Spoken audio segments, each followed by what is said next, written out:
Ia toi whaatalo whātu Samoa usi mai ale whaafonga. Se tasi le nei o whaupoponga o tātou tala mai Samoa. Mai le tautu ale loa pei mo le nei aso lua. Lua se fulu o se tema. Lua afe lua se fulu mani lua. To mua atu ia tātou tala. E le se mafui e sa whamawina ia pia. Mai moto tutuila mamanua i le lua se fulu whai tu la talu ai. O le taimi nei o loo whaawawina pea o na mai taitu. E le ofisa o le wa ai tau wa Samoa. Le tūlanga maa ale o loo iai maunga. I le tātou mo tutua o i manua. O le mafuanga lea, o loo tuina mai ai pea whaamatalanga mo so se mafuie e alia i mai. E pei ona iai le mafuie e ono te sima le iwa, lona malosi le fua mafui e sa tūra i mai i le atu nu o Taiwan, i le afiafi o le asisa na te anei. O lona loloto pe tusa o le se fulu kilomita, ma le mau e tusa ma le valu afe tolu se lau valu se fulu fa kilomita, i se sifo i matu, i se sifo o pia. O se tala fia, e le eise afianga o Samoa, mai se tsunami, ona o lea mafui. A ua fautua ina pea le atu nuu, ina ia whaafonga i tala o le tau olo o tu ina atu, a wale no fosila fia, ma whaamatalanga taitasi mo le malu puipuia ma le saunga le mu. Ua ta ilua vai aso malu malanga ale vaa o le Lady Naomi tutuila, ina ua tatala malanga maasani, i le tuana i o puipuinga sa wha amalosia ona o le wha mai. Isa ripoti a se tasi o ofisa wha asalalau, ua lipoti ai, le mana o mia o le wha upopo, o numero o pasese e malanga, ona o le taiminei, e na o le ono se fulu le pasese, o loo mawhai ona ave, e ui ina mawarunga atu, se numela o le tangata, e mawhai ona malanga. O le mawarunga o pasese e tutongi mo wa alele la iti, o loo tautua ina malanga i le vao Samoa e lua, ai o loo tele le whaamama avenga, i le tutongi o pasese i lungo le Lady Naomi, e pei o le se lau lua se fulu ta la Samoa, e alu ma le toi fo i mai. Ua whaalia isa ripoti, o la tala nei i Amerika Samoa, e le mawhai ona toi fo i le Lady Naomi, i ana malanga masani i vai aso taitasi, se ia vanga na ua mawhai ona toi maua leo whainga masani o ana pasese, e tau aveina, ia whaamalia ina ai tūlanga tau tupe maua, i le whaonga ina o le vaa o le malo o Samoa. O loo whaawau pea o nanga i le whaalapo pitonga o le whaataua le ola, e whaatino polo kalame i tua i nuu mafio anga, e una ia ai le tausia o amionga tau pulea, ma le whaataua ina o le ngā lulu e whaatasi o tūpulanga talavou, e fo ia whaafita auli e ono a fia ai le soifua o tūpulanga talavou i to tonu o le atunu. O le whaafaile le ina o le soifuanga o le tangata mai to tonu a inga, o se tūlanga ta ua lea, mo so o se tūpulanga talavou, whailoa le whaalapo pitonga, o le tele o whaafita auli ua tūla i mai i le taiminei i talavou, ona o le tele o vaenga e le o malama i ai le toa tele o whanau, mo le sila fia, ua silia nei ma le se fulu tausanga, o una ia pea i le whaalapo pitonga a le FLO po le whaataua le ola. Lea wha moe, o le naunau ta inga, ina ia wha ititia soifua mau o tangata, ona o le whaafita auli, e le o mawhai ona wha asoa, o loo wha awau pea i upolu, ma o loo fua, e o atu i le motu i sa la whai, mo i la tau o loo au mau, i sa vai.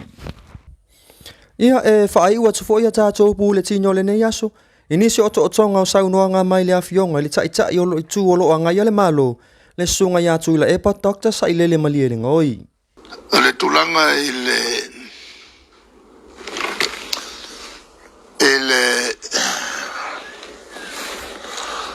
beauty contest le fata amatune avela fa malo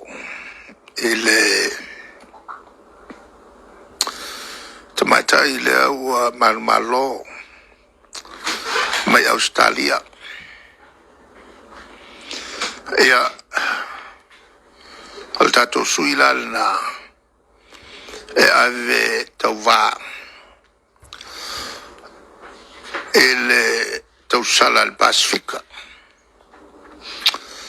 ale tutawa le failo atuai il lalolangi o tamatai al Pacifica oni tamatai Talenia ma la na tau tele ai le ngata ia le tawanga lea le ngata elali le ai to ata mai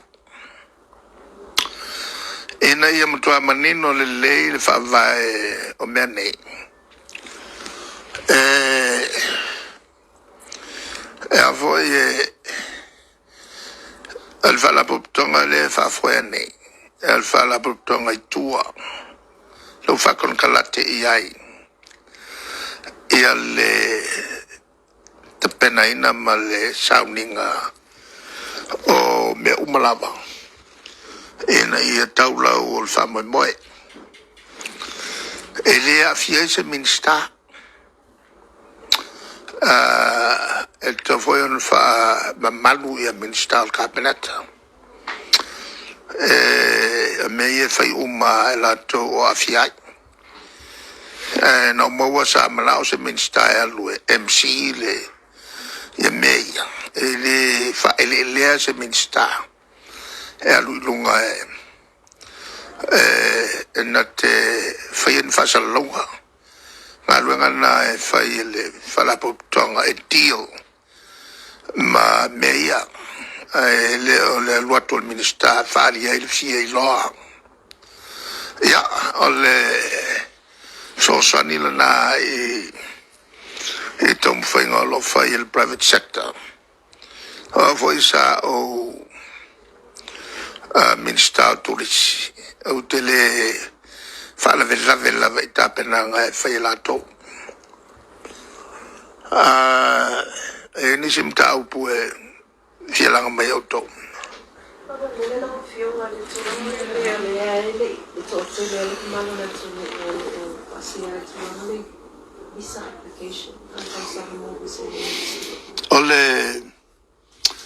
Ole tūle na tau o na whai.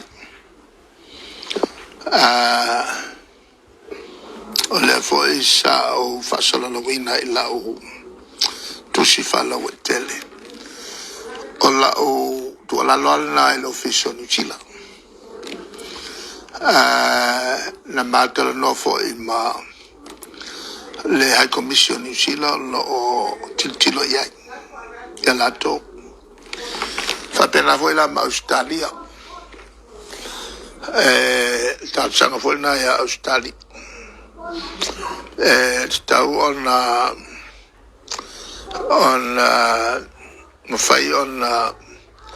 fai pe sa mone visa ma tu ia me or fa online wa kile on kaunka mo tatu tangat ono iva sulu iva presente ke si male iva e li fa nga tatu tangat mele ole online o masani ala to le mai o sao i ai komishima fai ala to visa ai mai sa visa fala velave ya resesenga na ole mato fenga malo al vangale mato e avo e fai ama utala nosa ale o tusi mo una ia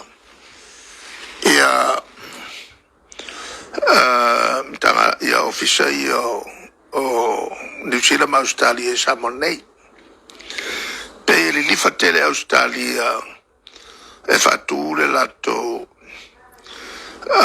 ofisa fai visa e fiti tawana awane tuna le fino pea au mai lato ofisa fai sa monei tu pe le fiti lato wa miliona o tatu na le rusela wa fel faita wa fa ole tulanga le Australia pe anga I foi le to tele atu e malanga ele va Australia mo New Zealand oi ma Australia fiti e to tele fota tu tanga te malanga ele va Australia ma Samoa ole tulanga na pe tau fa esem fa no la nule mata upula tau ona fai visa i nei l'officio Australia nei lo mele o tau sanga tu ave fiti e fai mai ia visa ia le talia tulna Olo manino ia le finangalo ni staff ile o luenga olo ate o leo pato luina ia le kateleche le paese se ko sono lavo paese se no le ale relocate ele kale fiangai o le ka fia ngai ia nga va kule a kanguru samila le lo ku I e foi ia pia ka wi o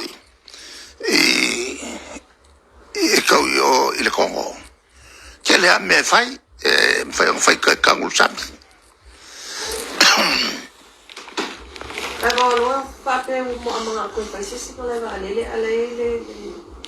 ele ka fia ngai le mala vale nga wa ka nga va ai makilo nga maka e ko kongu ile pokila va ki ya ke ia mo me ole va kule mai le I fal velave o ki e lole ya ke ol ming skafi poko a kong fai kau mo me o a foi ole pokila ko kongu ka plat ma fa long ka ringa mo me ka ia le kamai sa le ka foi nga lu sai ni se fenga nga la fa long ko o fenga nga ko nga o mo me ka mar la ma fenga e me ka vale le po la e me ya o ile va e po la e me le lu Singapore a fa ya lu sai ni se me va penga ya lu se lo sili e lu va vai I me nga o I ma sang ya nga sa o me pipi da o ka ka le mar la ma me ya sai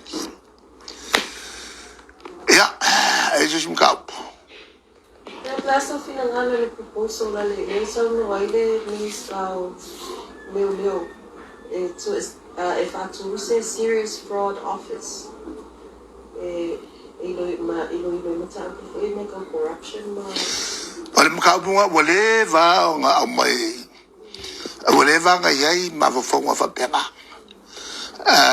il fa kuinga se office fa pena ele se me fo ala to lang fa fentai mo set up ele se kula al me nga ama le fai e pe uma nga makaya ke ya susuan